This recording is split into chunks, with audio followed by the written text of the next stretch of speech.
samurai. I hope you're doing well today, or tonight.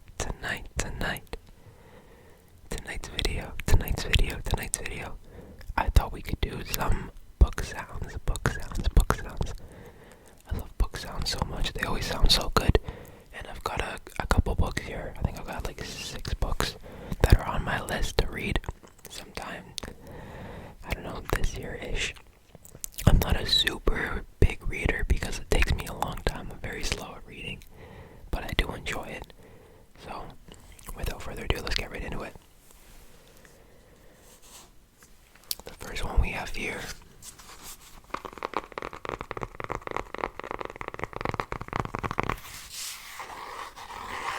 is The Notebooks of Leonardo da Vinci. The Notebooks of Leonardo da Vinci.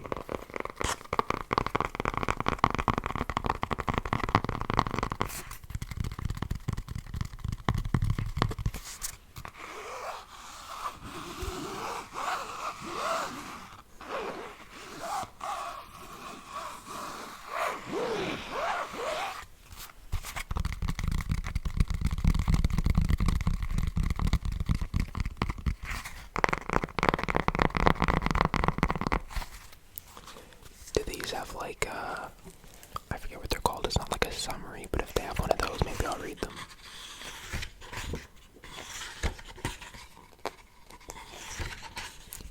It doesn't seem to have one of those.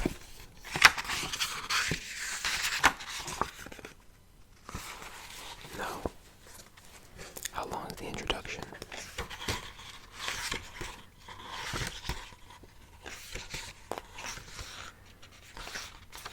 It's pretty long, okay, never mind, I guess we're not reading anything out of that book. Because then the whole video is just going to be one book.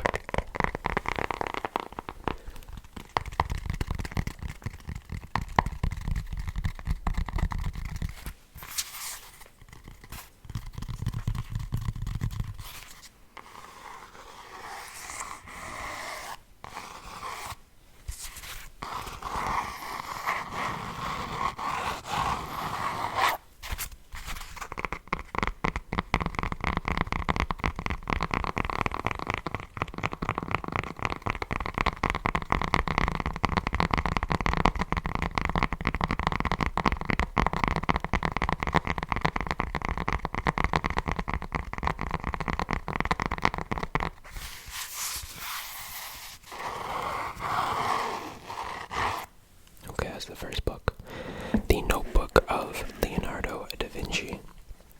Then next up we have the book that I'm currently reading, which is Becoming Supernatural. Becoming Supernatural.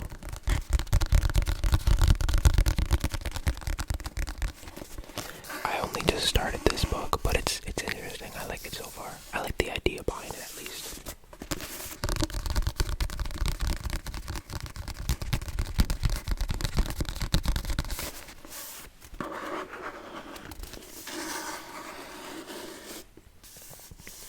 How Common People Are Doing the Uncommon by Joe Dispenza.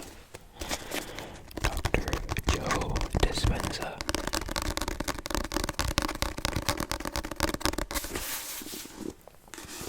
Oh, this one has something on the back. Okay, this is what it says. What would it mean to become supernatural? What if you could train your brain to tune into frequencies beyond the material world? Change your brain circuitry and chemistry to access transcendent levels of awareness and transform your very biology to enable profound healing. That's the main reason I got it. A couple people recommended it to me for like health reasons, because apparently in this book there are people who can help like change their body's chemistry with only their mind. So I thought, okay, I'll give it a shot, you know. At this point, anything will help, so. This is one of the abilities Dr. Joe Dispenza offers in this revolutionary book, a set of tools that allows ordinary people to reach extraordinary states of being. So it sounds pretty cool.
nice. Okay, next up.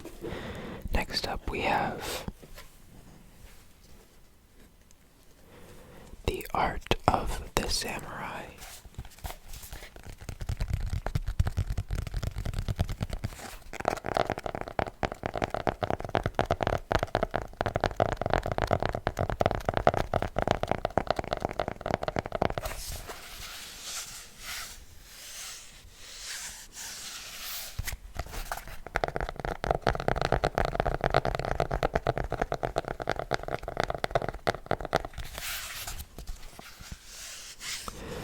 The new illustrated edition of the Japanese classic warrior code.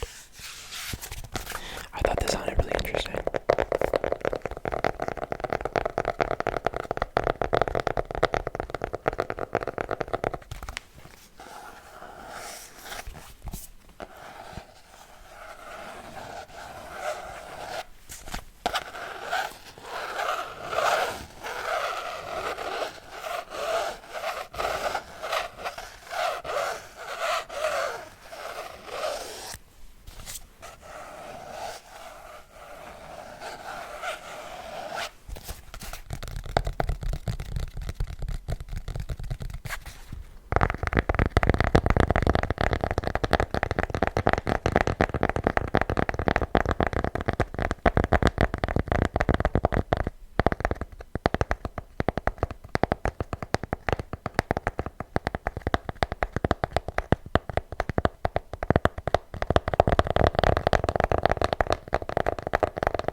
I don't really do any reading on this channel, but if you ever want to hear anything, let me know. Maybe I'll read a little bit.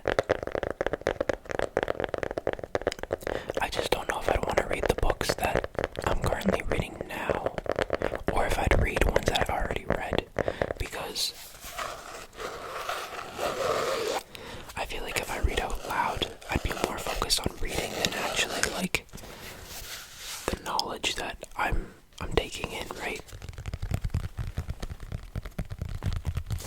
So I'm not sure, we'll see. Let me know. Let me know. Next up, we have The Timekeeper by Mitch Albom.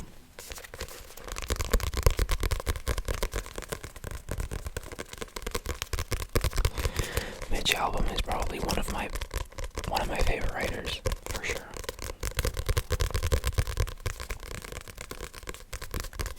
He's written both fiction and non-fiction that I really enjoyed.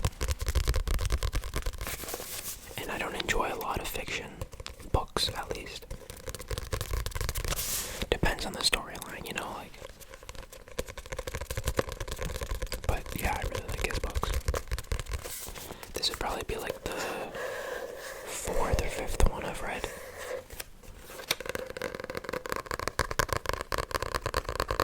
And it's nice too because they're usually not that long. Like I think I've read 2 of them, or maybe just one. I don't remember. I read one of them in a day, and I think I read a different one in a different day. Like they're very easy to read, and it's very like it's almost satisfying to read these books. Like once you start, you just don't want to stop.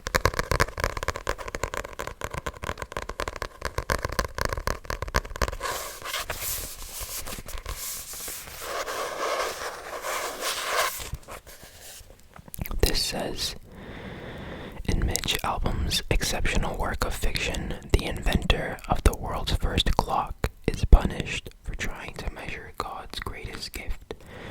He is banished to a cave for centuries and forced to listen to the voices of all who come after him seeking more days, more years. Eventually, his soul nearly broken, Father Time is granted his freedom, along with magical hourglasses and a mission. A chance to redeem himself by teaching 2 earthly people the true meaning of time.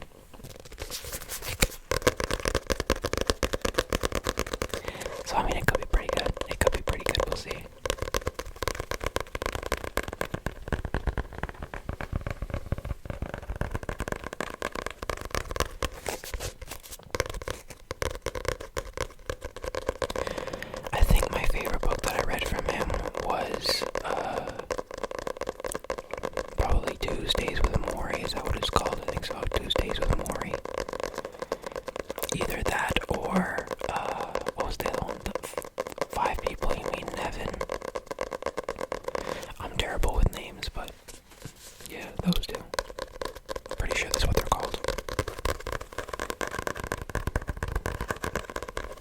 if you read first the five people you meet in heaven, if you read that book, there's actually a sequel that he came out with that's pretty cool too. It's not as good as the first one, but it's interesting because it relates to the first one.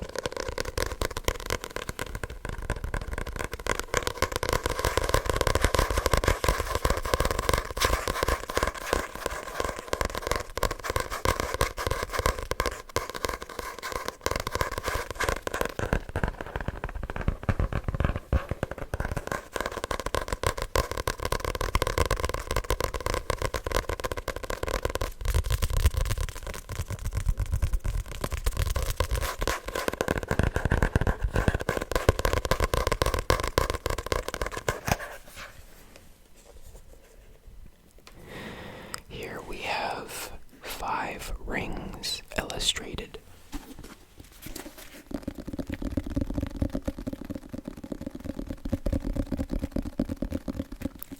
Five rings illustrated. The classic text of mastery in swordsmanship, leadership, and conflict. A new translation.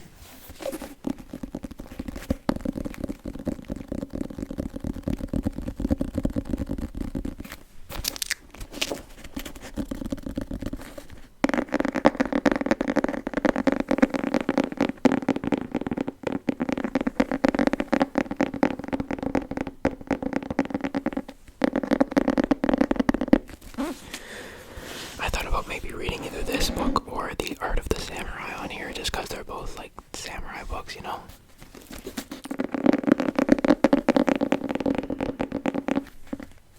So we'll see.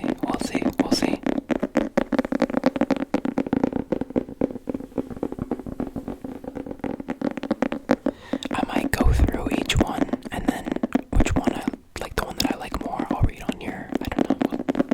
It really just depends, you know?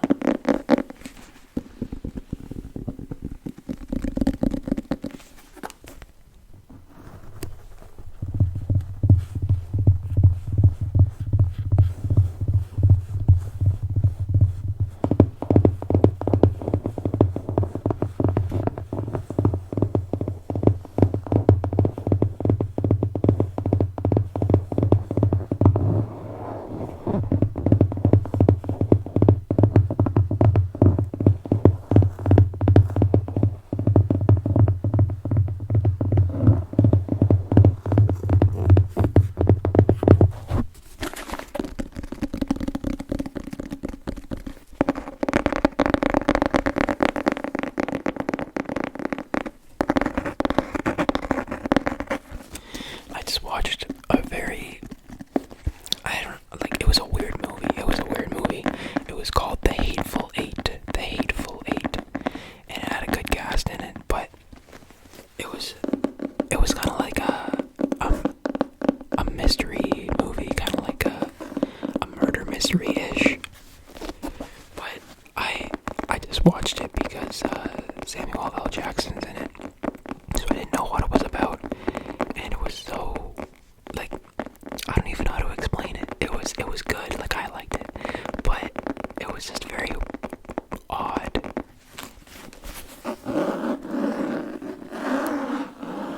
Because pretty much the whole movie gets taken place in, one specific building. Yeah, it's cool.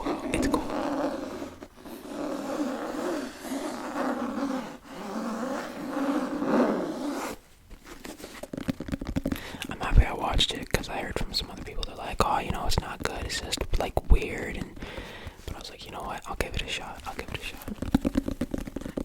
and I'm happy I did because I actually liked it.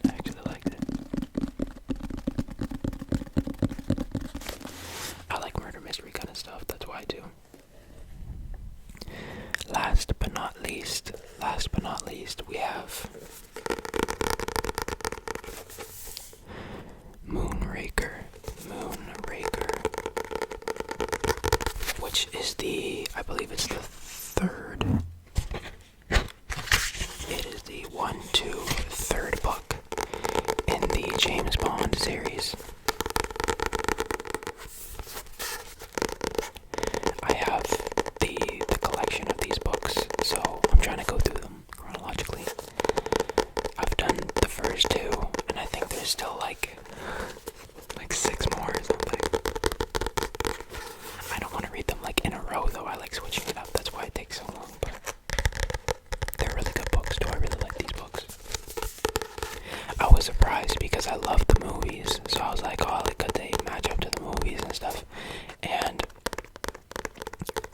it's actually really interesting because with books, you can give so much more detail and background and just like knowledge about the character and the story that movies just don't have. So I thought it was so cool. Like for example, I thought it was weird. Like when you think of James Bond, you think, oh yeah, this really cool guy. You know, he's like a government agent, whatever. Like But when the creator Ian Fleming wrote James Bond, and he was coming up with the character, he tried to pick the most boring and I don't even know how to explain it, like the most normal, like non-cool name he could think of, and that's why he came up with James Bond. Because he was like, oh, it kind of sounds like just like an office worker or something, but really he's like this super cool secret agent. And yet, now anybody who thinks of the name James Bond only thinks of like the secret agent. They don't think of like a boring person. I thought that was crazy, because it really is true when you think about it. Like, when people think about names that they like, a lot of times it's related to people that they know, like people that they have met with that specific name. Like some of my friends won't name their kids a certain thing. They don't have kids yet, but they're like, I'm not gonna name my kids this name because of this person. And I'm like, oh okay, yeah, it makes sense. It's weird, because before the James Bond movie, it was a name to him that he thought was like, oh yeah, that's like just a boring name, let's just use that. But then after he made the books, it's like worldwide well known, intense name.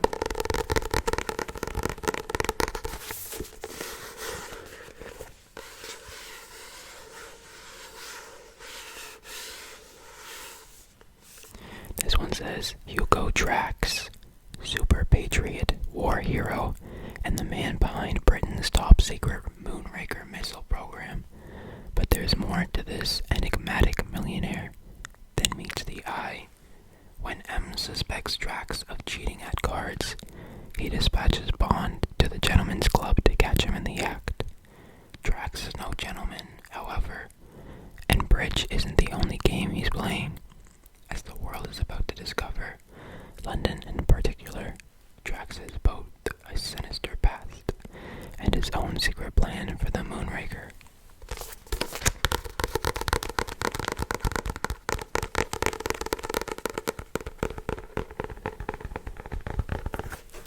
I don't know if I'd say I like the books more than the movies, because I really like the movies.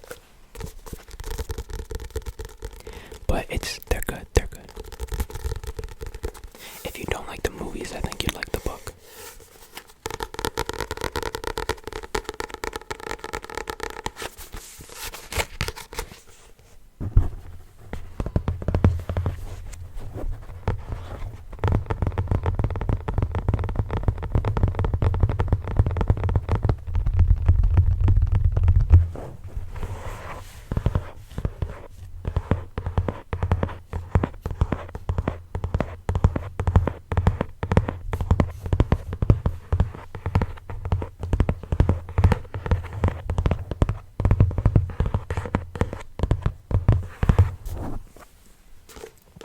Yeah, those are the books that I'm probably going to read next. I don't really have a specific order. I'm starting with Becoming Supernatural. But yeah, if there are any books that you want me to read on this channel, or just any book in general, let me know. If not, it's all good. Thank you for watching this video, and thank you for being here with me tonight. I hope you have a nice night, or day, and I will see you next time. And I hope to see you next time.